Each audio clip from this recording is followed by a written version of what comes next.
This is America in the Morning from Westwood One. I'm John Trout. It's Thursday, July 2nd, 2026. Here's what's coming up on America in the Morning. Records released by the government show President Trump's personal wealth grew substantially in his first year back in the White House. I'm John Stolnis in Washington. The Federal Reserve's new chief appears to be dimming President Trump's hopes for interest rate cuts. Sagar Meghani, Washington. A Kelce Swift wedding at Madison Square Garden. NYPD Police Commissioner Jessica Tisch. We will make sure that we have the appropriate resources. Stocks were down to start this new month of July and the third quarter. I'm Jessica Ettinger. The Justice Department and 17 states reached settlement agreements with 3 major egg producers this week. I'm Lisa Dwyer. All ahead on America in the Morning.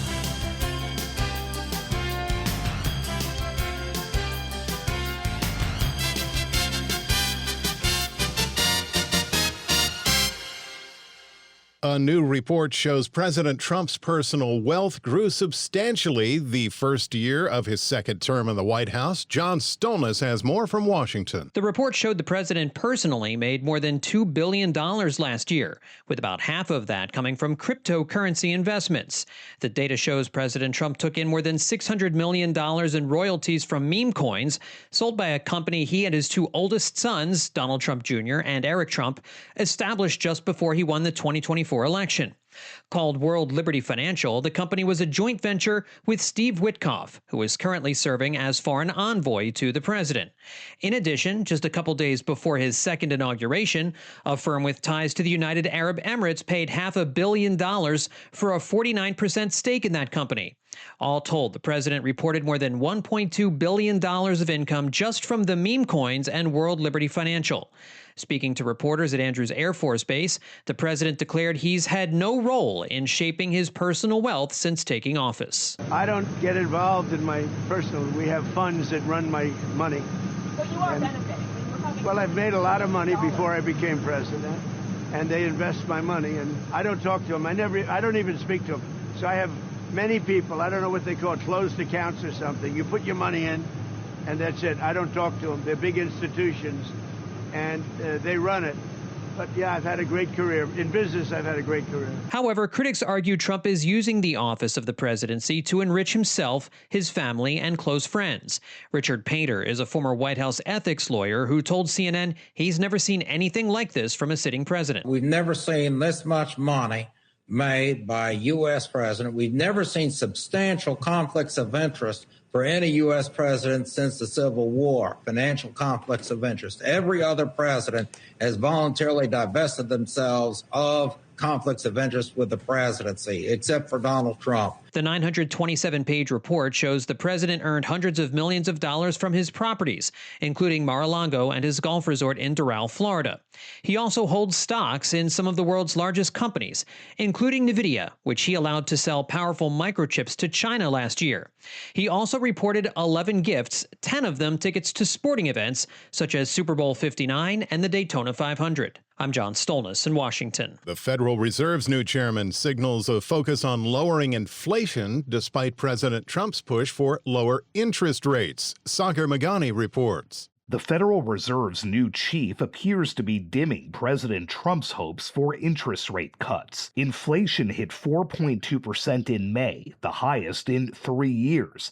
The Fed typically uses rate hikes to fight rising costs. At a conference in Portugal, Warsh made clear the Fed will work to get inflation down to its 2% goal. We're going to deliver price stability in the U.S. Asked if that's no matter what the president wants, Warsh noted the Fed's been independent for a very long time. And you're going to see no changes on that. The remarks suggest Warsh has shifted his views since replacing Jerome Powell as chair 5 weeks ago. He had called for lower interest rates last year, while essentially campaigning for the job. Sagar Meghani, Washington. The top stories of the day are sponsored by Sleep Number. Save on cooling comfort during Sleep Number's 4th of July sale. For a limited time, new mattresses start at $1,500. Check it out at a Sleep Number store or sleepnumber.com. When we return on America in the Morning, this weekend, let freedom ring, or at least wedding bells, for this A-list couple after these messages.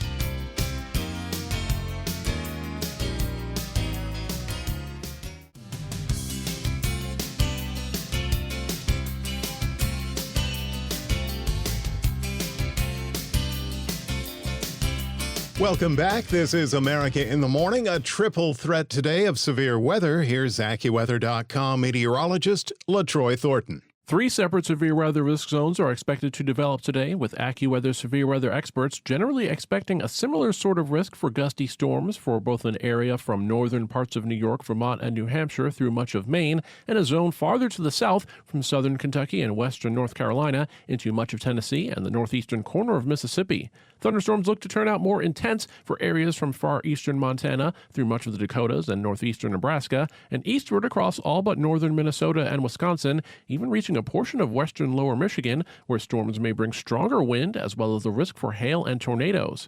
These are not the only areas facing the risk for wet weather, though, with much of the rest of Montana and generally eastern portions of Idaho also in line for an afternoon thundershower.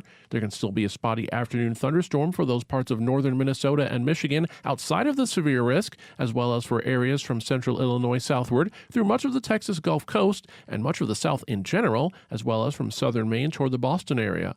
The risk for an afternoon thunderstorm looks to be higher toward the Florida peninsula, with some showers not out of the question along the Washington coast either. However, dry conditions continue to promote a dangerous wildfire risk that will be centered around Utah, but also expanding eastward into more of the Four Corners region, with a very high wildfire risk extending as far to the east as south-central Colorado and northwestern New Mexico, while also including much of northern Arizona for today. In Pittsburgh, expect hazy sunshine and some record heat today, the high 99. For Miles City, Montana, look for clouds and sun with an afternoon thunderstorm, high 90. That's the nation's weather. I'm AccuWeather.com meteorologist LaTroy Thornton. Follow us wherever you get your podcasts. Search America in the Morning in your favorite listening app. The woman who won a civil lawsuit against President Trump says it's time for him to pay. Correspondent Donna Warder reports. Lawyers for advice columnist E. Jean Carroll have filed papers in a Manhattan court asking a judge to require that President Donald Trump pay the $5 million verdict decided by a jury in 2023. The jury concluded that Trump sexually abused Carroll in 1996 in the dressing room of a Manhattan luxury department store and then defamed her after she spoke about the attack in 2019. The Supreme Court on Monday refused to hear Trump's request for an appeal of the jury verdict. Trump posted on social media Monday that he would keep fighting. The $5 million the jury awarded has now grown to nearly $5.8 million with interest. I'm Donna Warder. The spotlight is back on Taylor Swift and Travis Kelce as rumors abound that they'll tie the knot this weekend at Madison Square Garden. We asked correspondent Ed Donahue if he had more on the story. He said, "I do." It's what Swifties have been waiting to hear. Law enforcement source tells the AP Taylor Swift and Travis Kelce will celebrate their wedding at Madison Square Garden Friday night. A smaller rehearsal dinner is planned for the night before. Nothing has been publicly confirmed by the couple. NYPD Commissioner Jessica Tisch mentioned this. I would be remiss not to mention an event that we are tracking at Madison Square Garden on Friday night.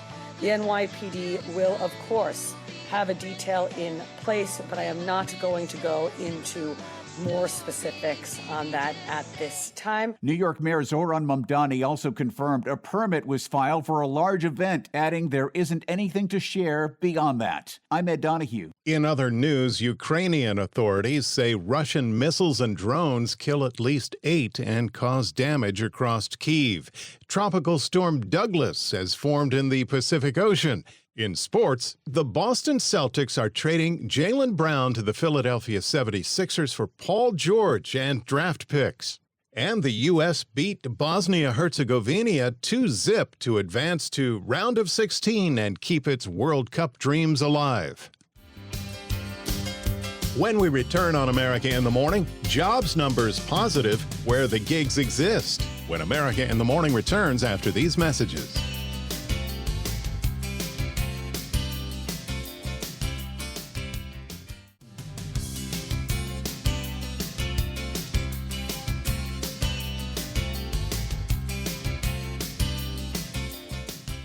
This is America in the Morning with the Thursday Business Report, CNBC's Jessica Ettinger. Wall Street opens this morning after a down day for the major averages to start July and third quarter trading. The Dow hit a record intraday high yesterday before it finished in the red. I mean, first day of a new quarter and a half, it seems like the market is trying to do some deferred maintenance on areas that maybe got a little bit overplayed. You talk about it being a momentum unwind. It absolutely is that. That's CNBC's Mike Santoli. The U.S. added a disappointing 98,000 jobs in the private sector in June, according to payroll firm ADP. We did see a little bit of a pop in World Cup hiring in leisure and hospitality, but by June, that had kind of gone away. What I was excited about last month was there did seem to be a broad-based acceleration. This month, the numbers are good, but we're not seeing that kind of star championship play from education and healthcare. It's softer. We're not getting all the broad-based contributions that we saw last month. ADP economist Neela Richardson on CNBC. Now, the Labor Department's big June jobs report is coming out this morning. This includes government hiring. It's coming out today because tomorrow is the observed July 4th holiday, and government offices will be closed tomorrow. We'll get those numbers at 8:30 Eastern this morning. President Trump personally made billions of dollars in his first year in office. The president says outside funds run his money. Here's more from CNBC's Megan Casella in Washington. President Trump pulled in billions of dollars in income during the first year back in the White House. Now, more than $1 billion of that was from crypto-related investments alone. There was also more than $500 million from the sale of tokens released by World Liberty Financial, which President Trump co-founded with his sons. $290 million from Mar-a-Lago, Trump National Doral, Bedminster. $86 million from the settlements of legal disputes with media companies. Those included ABC, CBS News, and Meta. And guys, there was also more than $370,000 listed in gifts. That included 10 tickets to the FIFA Men's World Cup and 10 to the Super Bowl. America's biggest automaker, General Motors, out with disappointing second quarter sales numbers. Here's CNBC's Phil LeBeau. For the second quarter, General Motors sales here in the United States down 4.2%. That's roughly in line with what most analysts were expecting. Average transaction price just over $52,000. For all the talk about more affordable vehicles, and yes, GM has some lower priced entry points for vehicles, the average transaction price remains over $50,000, one of the industry leaders there. On today's watch list, we told you it's a Jobs Thursday. The Labor Department's June employment report will be out at 8:30 Eastern. New in theaters, Universal's Minions and Monsters, plus Sony's shark horror movie, Thrash. Millions of student loan borrowers will have more time before major changes take effect. Here's correspondent Hayapan Jwani. Federal judges have struck down the Trump administration's overhaul to a public service forgiveness program for student loans. The Tuesday ruling in two separate cases is in favor of advocates who said the program risked becoming a tool for political retribution. A U.S. district judge in Massachusetts vacated the U.S. Education Department's changes, saying they overstepped the agency's power and threatened to violate First Amendment protections for free speech. The ruling came in response to a pair of lawsuits filed by more than 20 states, along with the coalition of nonprofit groups and cities. In Washington, D.C., a district judge issued a similar ruling. Hayapan Jwani, Washington. When we return on America in the Morning, egg producer settlement. Is it all it's cracked up to be? After these messages.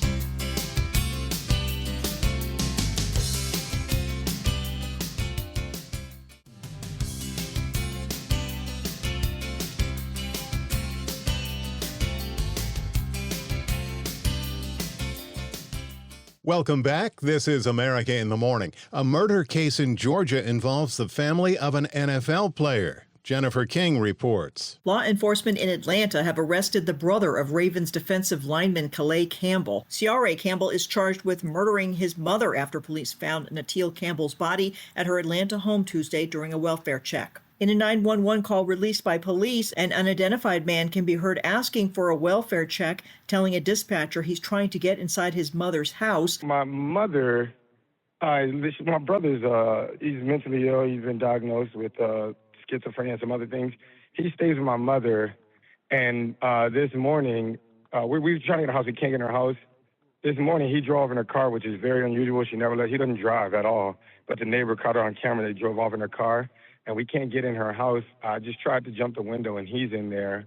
The caller says the brother inside had said their mother left, but a neighbor's camera footage shows that she hadn't. The family is requesting privacy while they grieve. I'm Jennifer King. Some of the nation's largest egg producers are settling claims that they work together to drive up prices. Correspondent Lisa Dwyer reports. The Justice Department and 17 states reached settlement agreements with 3 major egg producers this week to resolve allegations that the companies illegally colluded for years to raise prices, including when the cost of eggs soared to record highs last year. The investigation found that Cal-Maine Foods, Versova, and Hickman's Egg Ranch coordinated on bids submitted to Urnerberry Publications, a company that runs an index key to determining how much grocery stores, restaurants, and others pay for billions of eggs each year. None of the companies admitted wrongdoing, but will collectively pay $3.3 million and donate 53 million eggs. I'm Lisa Dwyer. America in the Morning for Thursday, July 2nd, 2026 is produced by Tom Cusic. I'm John Trout. This is Westwood One.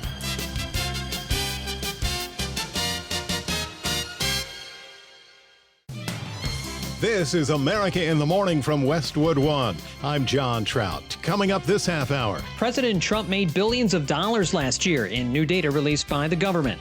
I'm John Stolnis in Washington. California will be making food labels less confusing by banning sell-by dates. I'm Marcela Sanchez. Actor and activist Danny Glover has revealed he has Alzheimer's disease. I'm Lisa Dwyer. A project to stand the test of time. This project is truly unique. A look at the time capsule to celebrate America. I'm Joan Jones. Back after these messages.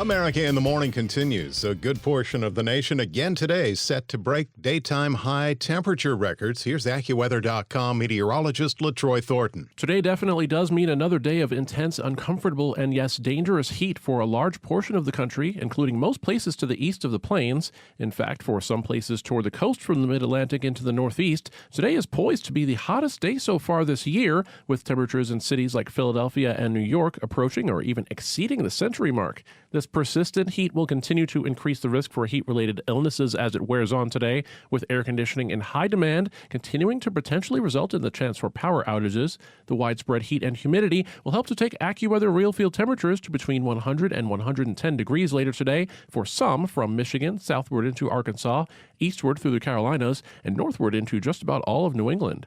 In terms of precipitation, no fewer than 3 separate zones face the risk for severe weather today.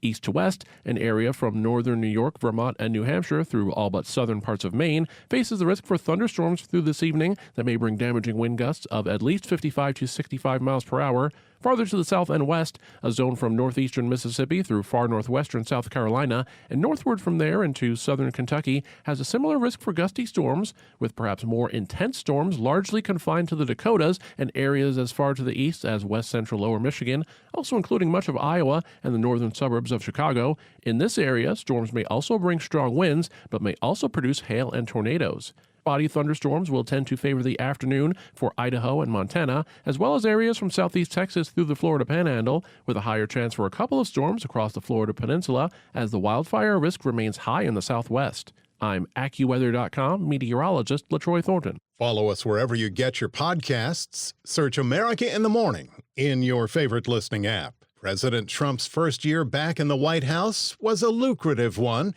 John Stolnis has more from Washington. The report showed the president personally made more than $2 billion last year. About half of that came from cryptocurrency investments, including more than $600 million in royalties from meme coins sold by a company he and his 2 oldest sons created called Liberty Financial. It's a joint venture he started with Steve Witkoff, who is also serving as foreign envoy to the president.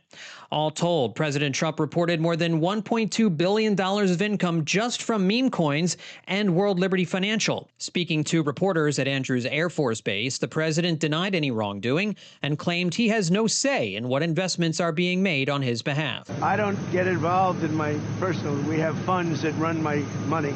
But you are benefiting. Well, I've made a lot of money before I became president, and they invest my money, and I don't talk to them. I don't even speak to them. However, critics argue Trump is using the office of the presidency to make himself wealthier, as well as his family and close friends. Former Trump White House lawyer Ty Cobb tells CNN, this is the greatest onslaught of corruption in the history of mankind. With regard to the crypto, obviously that's, it's a slimy industry. Certainly the way he's going around it, where he creates policies that can only enrich himself and his family, is something that I think the average American should be staggered by. The report shows the president also earned hundreds of millions of dollars from his properties, including Mar-a-Lago and his golf resort in Doral, Florida. He also holds stock in some of the world's largest companies, and he reported 11 gifts received last year, 10 of them tickets to sporting events, such as Super Bowl 59 and the Daytona 500. I'm John Stolnis in Washington. The Trump administration is looking at new ways to restrict birthright citizenship. More from correspondent Rich Johnson. The Supreme Court's ruling that the 14th Amendment means exactly what it says, that anyone born in the U.S. is automatically a citizen of the U.S., is prompting the Justice Department to hunt for workarounds. Everybody should agree that it's a violation of our laws if your intent in coming here, if you're pregnant, is to have a child to become a United States citizen. There is no law against a pregnant woman simply traveling to the U.S., but it is illegal to misrepresent a visit, and that's what Acting Attorney General Todd Blanche wants justice to target. Minimize or limit the opportunity of folks coming here to not to visit and not to do what they're saying they're doing on their tourist visa, but just to have a baby that can then be a U.S. citizen. In general, the department appears to be leaning on existing criminal and immigration law and interagency coordination. President Trump's urging Congress to pass a law to end birthright citizenship, something that even the president's most loyal member of Congress, House Speaker Mike Johnson, says is not possible. He says the only way to end a constitutional amendment is through another amendment. You got to have 2/3 of both chambers of Congress and 3/4 of the states to ratify. It's usually at least a many years long process and very complicated. All this comes less than 2 weeks before Blanche faces a Senate confirmation hearing. I've got a positive predisposition towards Blanche. But North Carolina Senator Tom Tillis tells CNN his loyalty is not set in stone. If there's even a whiff of a lack of independence, then that could influence my vote. There's no wavering by most Senate Democrats, including Connecticut's Richard Blumenthal. We demand standards, proof, ethics, and no one should embody it more than the Attorney General of the United States, and unfortunately, nobody has betrayed those standards more than Todd Blanche. The Senate Judiciary Committee's confirmation hearing is set to begin on July 15th. I'm Rich Johnson. Scientists say warming ocean waters are taking a growing toll on wildlife along the West Coast. Correspondent Haya Panjwani reports. Some seabirds off California are starving to death amid a marine heat wave. Scientists say a persistent marine heat wave has shrunk the band of cold, nutrient-rich surface water where krill, anchovies, and sardines thrive near the shore. Warmer water drives fish away. Fish do not like warm water, so they either go deeper or they find cooler water somewhere else. International Bird Rescue CEO J.D. Bergeron. If birds hunt in that area, their fish are just not there. Scientists are afraid that the die-off of birds could worsen with El Niño, the natural warming of parts of the Central Pacific that alters weather worldwide and spikes global temperatures formed in June. We should be concerned. The environment is not the way it normally is.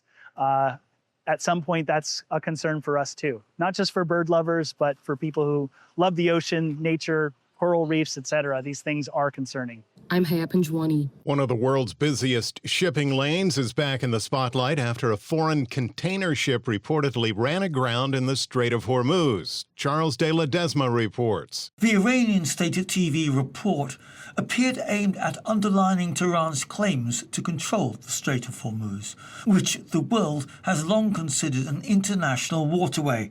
It saw a fifth of all oil and natural gas pass through it in peacetime. Iran has used its ability to choke off the waterway as a key source of leverage since the war began, disrupting global markets for energy and other critical goods. Talks are ongoing in Qatar to end the Iran war, with the US and Iranian negotiators present. I'm Charles de Ledesma. When we return on America in the Morning, a former CIA director sues the Trump administration after these messages.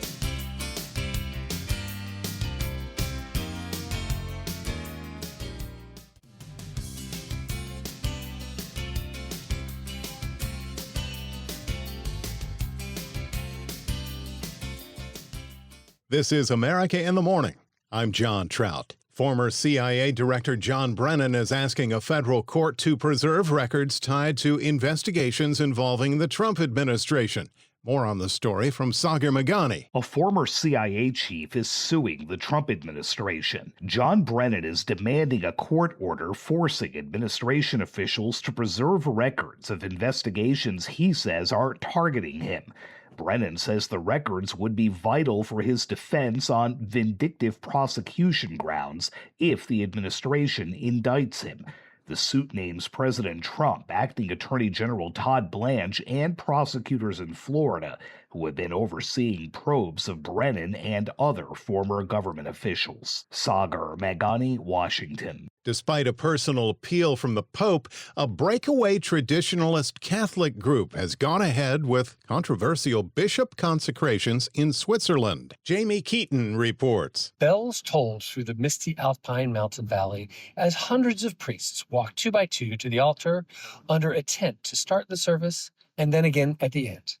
An estimated 16,500 faithful who prefer the traditional Latin Mass over modern liturgies attended, sitting in a field through a downpour alongside their children, who were too numerous for organizers to count. The Mass, rich in velvet and gold-trimmed vestments, chanting and incense, was live-streamed on the Society's YouTube channel, with simultaneous explanations in several languages. The highly organized religious extravaganza underscored the Society's international reach, despite its schismatic outsider status and appeal to conservative, traditionalist Catholics wary of the modern secular world. The consecrations amounted to a crisis for Leo, who has prioritized church unity and healing tensions. There's Jamie Keaton reporting. The state of California is taking aim at food waste with a new law apparently designed to make expiration labels easier to understand. Marcela Sanchez reports. California will be making food labels less confusing by banning sell-by dates, which experts say acts as a guide for retailers on how long to display products on the shelves, but not whether food is still safe to eat. The state's new law goes into effect Wednesday and requires manufacturers to use just 2 labels, best if used by for peak quality and used by for safety. California is the first state to standardize food labels, with New York following suit. Advocates say the change aims to reduce food waste caused by people throwing away food too early. The state also hopes the new law will reduce the state's climate warming emissions. I'm Marcela Sanchez. America in the Morning continues. A political upset in Colorado as a Democratic socialist has defeated a longtime incumbent in the Democratic primary for the U.S. House. Donna Warder reports. In Colorado's Democratic primary for the U.S. House, it was a stunning defeat Tuesday for 30-year incumbent Diana DeGette, losing to a 29-year-old former lawyer and Democratic socialist in the 1st Congressional District. Heroes, and tonight, this victory belongs to every single one of you. We will not wait to take the fight to Donald Trump and the oligarchy. We will not wait. audio courtesy of KMGH. In other races, U.S. Senator John Hickenlooper fended off State Senator and Progressive Julie Gonzalez. And in the race for Colorado governor, State Attorney General Phil Weiser won the Democratic primary and is favored to win in November. I'm Donna Warder. The government has reversed course, banning once a major AI model. It's back online today, the new old tech guy Chuck Palm explains. Mainly because they had no fast way of checking who was a foreign national. Anthropic pushed back on how serious the flaw really was, noting that other public AI models could do the same trick. Late yesterday afternoon, Fable 5 came back online with a tightened safety filter, and Anthropic is now working with Amazon, Microsoft, and Google on a shared industry scorecard for grading jailbreak severity. In related news, on the same day, Anthropic made its new Sonnet 5 model the free default for every Claude user. No cost, no install, and reportedly close to its top-tier model performance. On again, off again, a new industry standard safety, and a free upgrade, all in one news cycle. One could wonder if that was part of the conditions of the terms for reinstatement. Follow the new old tech guy on X at Chuck Palm. Sports on America in the Morning is sponsored by Robinhood. Your money, your move. Here's Robert Workman. World Cup 2026 on Wednesday. Team USA advanced to the round of 16 with a 2-0 win over Bosnia-Herzegovina in Santa Clara. Fuller and Balogun put the U.S. on top just before halftime, then took a red card before the drinks break in the second half. But even down a man, the U.S. was able to add to its lead. Malik Tillman converting a free kick in the 82nd minute. The U.S. will meet Belgium on Monday in Seattle, where yesterday the Belgians rallied from down 2 goals late to top Senegal 3-2 in added extra time. Yuri Tielemans tied it in the 89th minute, then won it on a penalty kick in stoppage time of AET. In Atlanta, England got 2 second-half goals from Harry Kane to trip DR Congo 2-1. 3 more games today, and then 3 more tomorrow to wrap up the round of 32. Baseball, the Cubs pummeled the Padres 23-3. Chicago belted 8 home runs. Yes, the wind was blowing out to center field. 3 of them came off the bat of Dansby Swanson, including a grand slam. To be able to play this game, the opportunity to be able to play this game, God's blessed me with ability and just the blessing to be able to be here, and so just going to keep running with that theme. Michael Conforto launched a pair. Junior Caminero homered for the 6th straight game as the Rays ran their winning streak to 7 with a 4-0 whitewash of the Royals. Guardians ripped the Rangers 9-4 to end a 6-game run for Texas, while the Tigers sent the Yankees to their 7th consecutive loss, 6-2 in 11 innings. NBA free agency is on, but a couple of blockbuster trades have dominated the talk this week. First, the Clippers agreed to send Kawhi Leonard to the Raptors for Brandon Ingram, Grady Dick, and a bag full of draft picks. Then yesterday, the Celtics sent Jaylen Brown to the Sixers for Paul George, 2 number 1s and 2 number 2s. At Wimbledon, straight set wins for men's number 1 and defending champion Sinner, as well as 3-seed Canadian Felix Auger-Aliassime and 7-seed Novak Djokovic. Women's top seed Arina Sabalenka won her second-round match as well, as did Americans number 4 Jessica Pegula and 7-seed Coco Gauff. That's Thursday Sports. Coming up on America in the Morning, imagine sending a message to Americans living 250 years from now after these messages.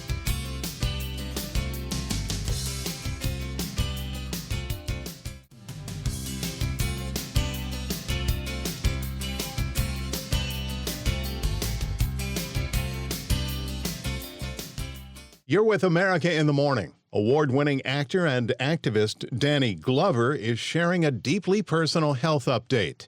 The 80-year-old says he's been diagnosed with Alzheimer's disease and is speaking publicly to raise awareness. Lisa Dwyer reports. Actor and activist Danny Glover, best known for starring as an easygoing police officer in the Lethal Weapon movie franchise, has revealed he has Alzheimer's disease. The 4-time Emmy Award nominee, who turns 80 on July 22nd, told Today and People magazine that he was diagnosed with a progressive memory-destroying disease 3 years ago. In 2002, reporters asked Glover what's been the biggest dream of his life. I had a dream of being a father with a great daughter, and I achieved it. That's the biggest dream that I've ever had. Alzheimer's affects more than 6 million people in the U.S. and millions more worldwide. I'm Lisa Dwyer. Imagine sending a message to Americans living 250 years from now. That's exactly what's happening as a special time capsule is sealed with keepsakes and memories from today, a snapshot of our time today for generations in the future. Here's Joan Jones with the story. It weighs 1 ton and holds treasures from every state in the nation for the Americans of the future to behold. From challenge coins, a piece of the Wright brothers airplane, Native American hand-beaded art, a crystal from the New Year's Eve ball drop, and letters from every living president. It even contains artwork from students around the country. The theme? What does America mean to you? Maryland student Anna Wang spoke to the Today Show on NBC about her painting. When I thought of the theme, I thought about how America has freedom, so I painted the Statue of Liberty that represents that. Not everything was given the green light because things that could degrade or rust were forbidden, so Maryland's Old Bay seasoning was rejected. And that Native American hand-beaded art, it was initially submitted on elk hide, but had to be resubmitted on fabric. From a scientific standpoint, how do you keep it all viable for 250 years?